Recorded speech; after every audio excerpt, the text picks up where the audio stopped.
Hello, everyone. It's been a long time. Back. Round Campus College Football Podcast is back. Jim Berenger, Justin Ryan Gonzalez. Perfect time to bring it back. We've been trying it all season, but we're here. You also can find it up Special Team Media Group as well. We got a lot to discuss. The college football playoff is here. The Invitational, as I like to call it. But, Justin, what is up, my brother? What's going on? It's great to be back. It's great for everybody that we're back together because this is the duo right here. And I'm pretty fired up because there's too much going on. So we just got to dive right into it. This is insane. Yeah, let's dive into it. The 12-team college football playoff is set, or as I like to call it, the 12-team college football invitational, made-for-TV playoff, whatever you want to call it. Let's just go right into it. First of all, the fact that we had to wait until the final week, till the final rankings, is beyond stupid to compare Miami and Notre Dame when they played a game August 31st, which Miami won, and when the first official rankings come out, because for people that don't understand the sport, there's the AP, which is the Associated Press, which has been around for years, but dating back to the birth of the sport. Then these committee rankings that come out that everybody follows. They don't start till week 9. So for like 8 weeks, we have the AP. And then for like the final 6 weeks, we have these rankings, which make no sense in this charade of its own. But from every week until the final week, Notre Dame was ahead of Miami, and they said they were the better team. But what changed with both teams sitting on a couch besides the Big 12 being an inferior conference in the eyes of ESPN and other people to the SEC? What changed with both teams sitting on a couch? Also, the ACC being considered a clown show as well, because that's a major factor in this too. The ACC being as bad as it is as a conference is a major issue for college football. If the Big Ten and the SEC are just going to have to carry the ACC and the Big 12 as Power 4 conferences, then we're better off just doing the Premier League model that they were talking about a couple of years ago and having the top 30 or so teams play a rotating schedule of each other, because this is just getting ridiculous. Like, to your point, first of all, and I want to point out, the AP poll is probably better. Because the committee poll is so stupid. Everything about the committee is stupid. The flash pans and the TV to the room of all them brainstorm. I can't take it. I just can't even. Because the fact that you have a committee that comes up with Tulane and James Madison as 2 of the 12 best teams in the sport, when if Rutgers and James Madison played each other at a neutral site, there's a decent chance Rutgers is a 1.5 favorite. Decent chance. No, I'm not going to say decent chance. I'll say they are a 1.5 favorite. Which is absurd. Yeah. That the committee, whatever group of people that exists in this room, because I'm convinced it doesn't even exist. I don't even know who those people are. They don't watch college football. They don't watch college football. So real quick to your point on this. So I talked with Brett McMurphy on 3, right? I DM'd him on Twitter. He's an AP voter. There's a couple other people I've talked to via DM on X, Twitter, whatever you want to call it. I said, what is the point of this ranking show besides TV where they can't rank these teams from week 1? If they're not ranking teams from week 1, take the AP poll. That's the best metric right now since we got rid of the BCS, because you and I both love the BCS. So since we got rid of that, there's no objectivity in these rankings. There's no and the reason why I loved the BCS is because it was the most objective way to solve a imperfect thing. It's listen, I'm not here saying that it's easy to figure out who the 12 best teams out of 136 teams playing college football are. But we kind of have an idea of who they are. And the thing is, with the BCS, it removed the emotion of human element out of it. It was just, listen. It took bias out of it, too. It took out the 12 best teams based off of the 6 criteria the BCS used to rank them on. Most importantly, strength of schedule and head to bleeping head. Because these are the things that really matter. I don't care that JMU and Tulane are the highest ranking remaining group of 5 members. I don't care about that. The fact that they have to play, the fact that I, as a college football fan, have to waste time watching Oregon versus JMU, kids are going to get hurt. All right. Kids are going to get hurt, Jim. So BCSknowhow.com. Oh, I love that. So this guy still does the BCS rankings. Amazing. So he still keeps it alive. Shout out to him, because I used him for an article one time when we had this discussion when Florida State was left out because of when we discussed that mess. So Indiana's 1, Ohio State's 2, Georgia's 3, Texas Tech's 4. Nothing changes. Oregon, Ole Miss, Texas A&M, Oklahoma, everything stays the same. Except Notre Dame's 9, Alabama's 10, Miami's 11, and BYU's 12. The 12-team playoff. And that's why. The only disagreement I would have would be BYU based on losing to Texas Tech twice. Yeah, I could throw in Vanderbilt over BYU there and feel pretty comfortable. I would be okay with I would be okay with that, because I think on a neutral site Vanderbilt would be favored over BYU.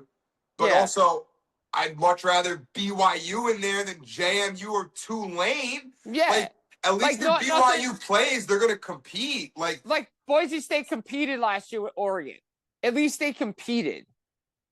Right? Like they competed. They hung in there, and even them, who was pretty solid, the stars showed in the second half. I mean, they definitely did hang in there, but they pulled away. Because they had Ashton Genty. They had some guys. Like the thing is, dude, JMU and Tulane have. I mean, JMU beat Georgia State by 7 points. Yeah, that's not good enough for me. They beat 7 points, dude. Come on. Like, think about it. If the ACC had better tiebreakers, Miami's in the championship game and they're playing Virginia, and this isn't a discussion. Yeah, the ACC got it wrong. But here's another issue. We bring this up. Everybody forgets this hypothetical. If the commission, and you and I discussed this a couple of years ago when we did this thing, if the commissioner of the Pac-12 wasn't such a moron and kept his conference together, Larry Scott. Imagine if the Pac-12 was still together. Now we're only really at 4 at-large teams. We're really at 4 at-large teams because the Pac-12 has to get in. And the Pac-12 improved incrementally right as the conference decided to disband.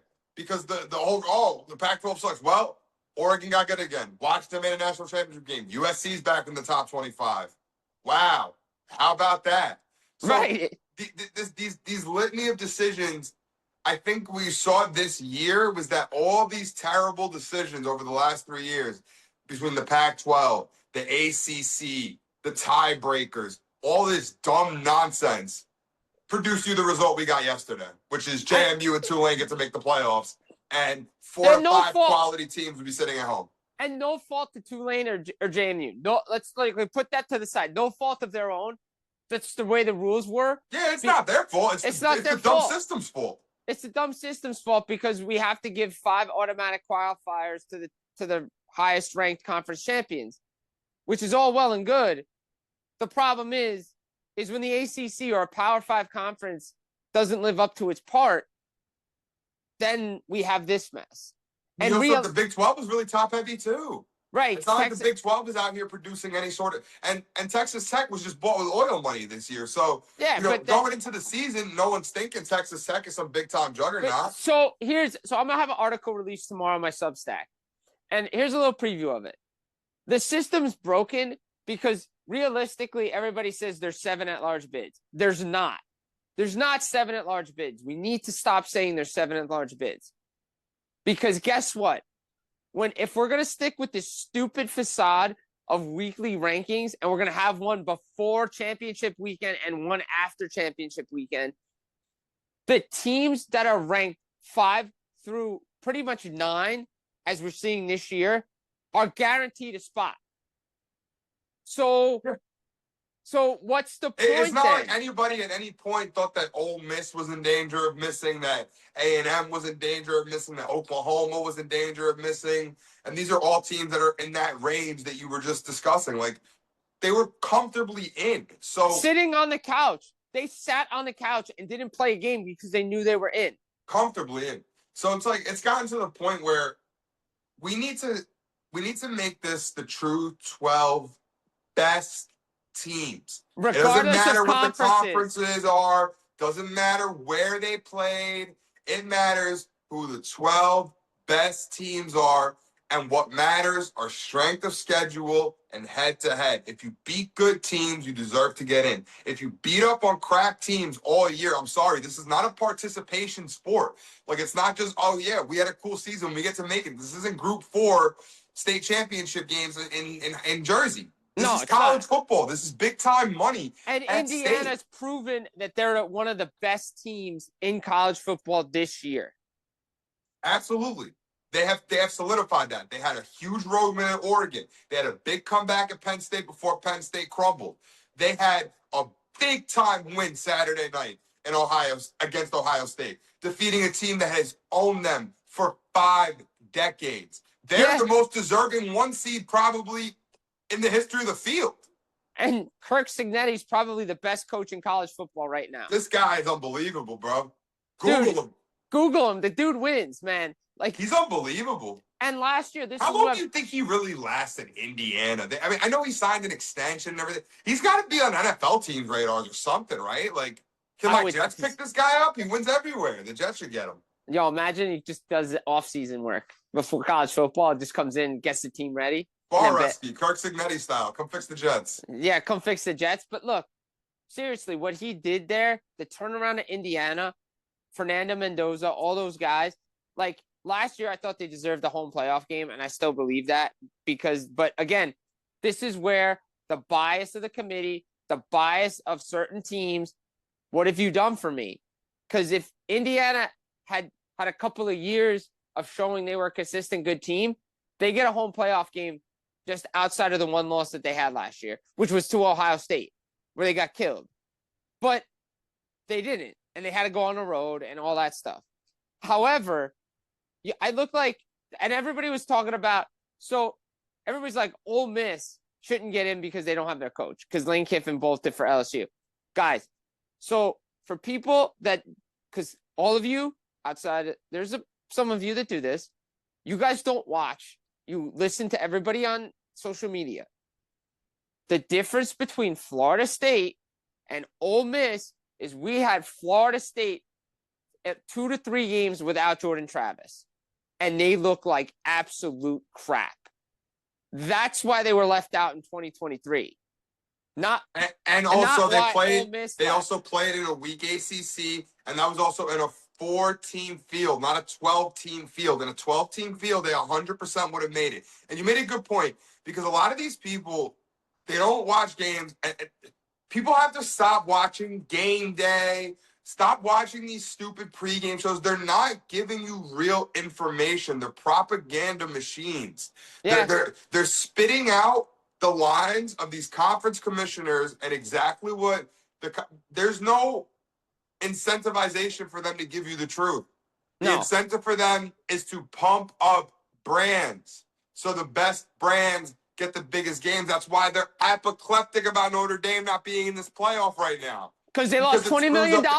They lose a talking point. They lose a tab on First Take. They lose their ability to open game day talking about the 11th best team in the country instead of the first, second, third, and fourth because of the brand. You mentioned a great point. Why is Indiana being talked about more? This is probably the most impressive turnaround in the history of college football. Indiana's never been good in my life. I'm 30 years old. They've never been good. I think the only time they were good was when Michael Penix was there. With Tom Allen, and even then they were like 6-6, and everybody was like, "Wow, what a turnaround!" Like 6-6 for Indiana was a good that was like huge. Like they were like bowl eligible. This guy has them as the #1 overall seed in college football. He's beating Ohio State in conference championship games. He's got The quarterback's gonna win the Heisman. Fernando Mendoza's minus 120 to win the Heisman. He's got it locked up basically. Their defense is good. Their offense ridiculous. is electric. They've been pumping teams. Like, yeah, that was a close Big Ten game, but their defense is really good. Like, we need to talk more about that. Like, this is what I said. We've always said, obviously it's a talking point. So we have to talk about Miami and Notre Dame and the teams that are getting, but that's everybody. Doesn't matter if there's, see, in a 12 team, we could talk about 13, 14, 15 that didn't get in. If this thing goes to 16, 17 and 18 don't have no argument to get in because it's on you. And I love what Clark Lee Evandy said. He's like, yeah, we would have liked to get in, but that's on us. We lost. Yeah, I love that. We lost. We don't deserve to be there because it's on us. We didn't win those games. And I think the biggest thing right now is, and look, how many years in the 14 playoff was USC coming up the rankings and just fell short because they started off so poorly? I mean, they were the kings of that in the BCS era for sure, too. In the BCS era, there was so many times where, like, in mid-September, late September, they would lose to some stupid Pac-12 team. Like, one year with Stanford, with Tavita Pritchard, something that like that. That was the Harbaugh year. Yeah, exactly. And then they would, like, dominate the last month and a half, destroy whoever in the Pac-12 championship game, like a world beater, and then just get stuck in the Rose Bowl no matter what. Always finish third or fourth because of what happened earlier in the year. But you know what?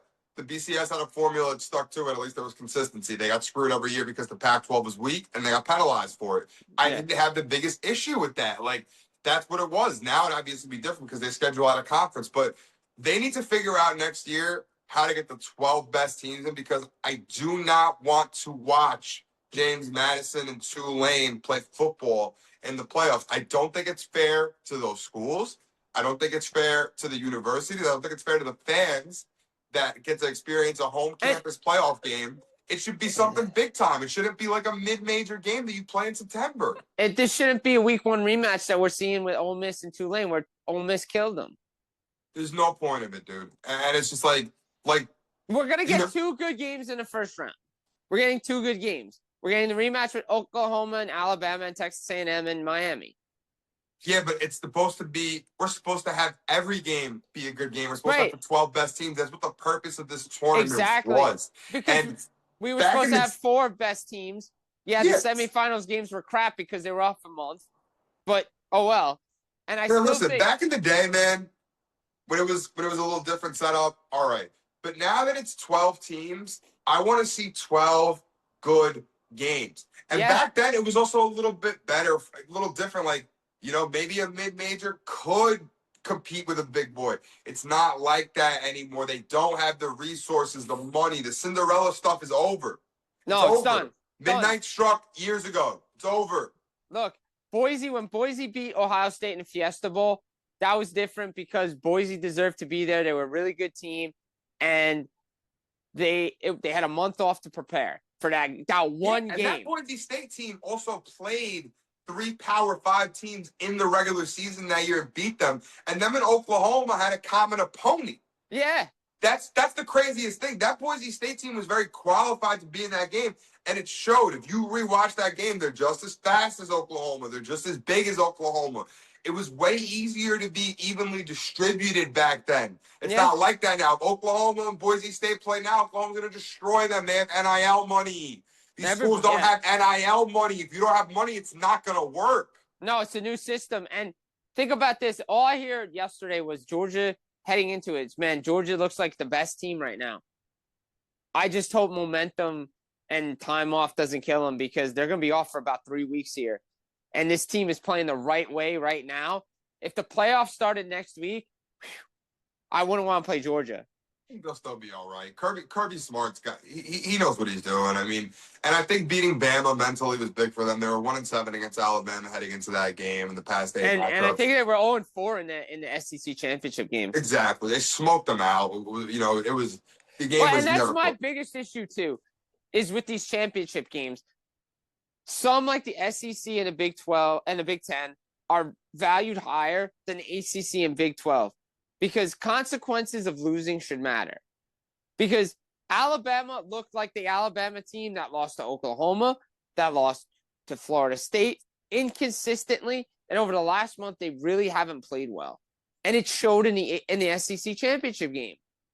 And you were held to -3 rushing yards and didn't score your first touchdown until it was a 28-0 game. I'd rather have Notre Dame in over Alabama. See, I'd still have Alabama in. If you want to give me that you would rather you have Notre Dame in ranked ahead of them, I'll give you that. But I would still have Bama in because they still did beat Georgia. And even though they have been inconsistent, I think they're one of the 12 best teams in the country. I mean, if you put them on a neutral site field against 13, 14, 15, 16, and 17, they're favored. So yeah, I mean, they are favored. You know, and like especially when you have JMU and Tulane in, then there's no way to keep Alabama out. But you know, like you said, they've been inconsistent. I think J.M. Miller being banged up's really hurt them a lot. Ryan Williams had some uncharacteristic drops and stuff like that. I don't know if the rumors are true that he's going to LSU with Kiffin. Maybe he's mentally out of it. I don't know. But I wouldn't be surprised if Alabama gets it together and wins a game or two, goes on a little run. I mean, I wouldn't be surprised if they lose in the first round. Nothing would surprise me with them. If Mateer is up to 100%, then they're not gonna win. I think Oklahoma's a better team. They definitely have a better defense for sure. Like I said, we're just gonna have to see how Ty Simpson plays. I'll be looking closely. Apparently, the Jets are interested in him. I don't know, so I'll be watching. I'll be checking him out. But what do we think of? What do we think of? You know, we look at this. You know, Ohio State and Indiana. That's the right choice. 1 and 2 teams. I think they're the 2 best teams. You could, if you wanted to throw Georgia into, I'm okay with that. That's fine. I think the top 4 teams are fine. I really do. I think Texas Tech is one of the top 4 teams right now. Yeah, definitely. I think they played really well. Their defense is really good. It sucks that Jacob Rodriguez didn't get invited for the Heisman. Yeah, that was not. He should have got invited at least. He should have got invited. He wasn't going to win, but he should have got invited. Or Caleb Downs. No defensive guys got invited. Both of those guys had Heisman-worthy invites. Seasons. Oh, 100%. Yeah. 100%. And then, obviously, Jeremiah Love's there as well. But if we look at this, right, like I know a lot of people are clamoring, and this is my issue with the playoff. This is why I call it invitational. When I see directors and other people going on, you know, talking about some things, it's an invitational. They're politicking for themselves. So, I mean, look, for me, I wouldn't do it. That's why I call it invitational. You shouldn't be politicking to get in. If you're doing that, then it's not a true playoff. No, and it's not a true playoff if the best teams aren't playing in it. If the 12 best teams in the country are not all competing, you cannot call it a true playoff. And I will stand by that. And that's my hill to die on. And that's really why I was so fired up to come on here today, because I was just, you know, and I texted you in the group chat on Saturday night, and I said Heather Dinch is on TV saying that JMU and Tulane would make the playoffs. And I was like, more texting you and like bewilderment than, hey, this might be happening. It was more like, wow, like, what? And yeah, what are we doing here? That happen Sunday at 12:30 just struck a nerve, man. And it's at the point where let's get this playoff situated, get it done, crown a champion, and then really get to the drawing board this offseason and implement a change for next year. I don't want to deal with this nonsense again for the 2 years. I don't need we have to wait till 2031 to go. No, this has to change now. Because you got to fix it. Look, whoever the 12 best teams are, whether it's conference champs or not, whether you're a conference champion or not, whatever your record is, the 12 best teams based on one metric. Kids are going to get hurt, Jim. Right. JMU's going to, I mean, God, you knock on wood and you pray this doesn't happen, but the physical mismatch of those teams. This could be over in the first quarter. It's going to be over. It's disgusting, Jim. It's all, you know, like, listen, everyone gambling, take Oregon, whatever the spread is, to cover it. Especially in Oregon. Oh my God, it's disgusting. We're sending James Madison University, a private school in Virginia, with an enrollment that's not even anywhere near the size of Oregon, all the way out to Eugene to get absolutely destroyed for zero reason. Like, No, there's no reason. Somebody's got to make this all make sense to me. Bring back the BCS ASAP. Shout out to that guy that runs the website. We know, how to, BCS, baby. We need come that. play ball with us, bro. Dude, we need the BCS back. We love the BCS, and if we're not going to bring the BCS back, let's just stick with the AP poll. Because here's my thing. They do it weekly. They've done it weekly for 50 years. Either stick with that, or the committee or whoever, 12 people, whatever, got to do it weekly. You can't have it both ways. You can't. Bring it back. Bring the BCS back. And I just want to make one final point on the BCS because, do want to wrap that part up. But the year that everybody flipped out and said we have to change the BCS, they got it right. Alabama and LSU were the two best teams in the country. I'm sorry, bro. I'm sorry that the game wasn't aesthetically pleasing and it wasn't what you wanted. But that year, they had 42 combined NFL players on those rosters. They would have destroyed anybody else they played that year. The BCS should have never gone anywhere. And if they wanted to make a playoff, cool, structure with the BCS. Let's rank them 1 to 12 and make that the playoff. The BCS, for the most part, got it right. For the most part, got 100% right. We've covered it on this show. There was only one year they freaking got it wrong, and that was the Auburn, USC, LSU year, and it's basically impossible. And you can argue that they got it right. You can even argue that they got it right. You can even argue they got it right. Bring back the BCS. We love it. But this playoff format has to change. We need to, and this farce, these TV weekly ratings have to go to, because Notre Dame, by all accounts, by Tuesday, they believed they were in, and they were preparing to be in the playoff and play for national championship. That's why I have zero issue with them skipping and declining to go to a bowl game like everybody else, because they were misled by everybody. You see, I think they should have gone to a bowl game, though. I don't like that whole I'm going to take my ball and go home thing either. But here's the thing. Listening to their AD, listening to the fact that the players and the captain said, hey, guys aren't going to be playing. What's the point? It's going to be a shell of their team. I get it. Because remember, Florida State sat everybody against Georgia the one year and got absolutely killed. They did. And listen, I totally get where you're coming from. There's validity to it. But my whole thing is, for your program's culture, it's not good that your captains and your guys are saying, we're not going to play. We didn't get our way. We're upset. It shows me that maybe that culture is not as tight as it should be, because... Or it is tight because they want to do everything as a team. And look, I think it's more detrimental that the fact that the AD is basically saying that the ACC partnership is damaged and maybe not be coming back from. So does that... See, I like Clark Lay's approach way better. Clark Lay's like, we didn't make it. We're going to go play in the Reliant Quest Bowl, and we're going to win that. And we're going to go prove we're going to go win it.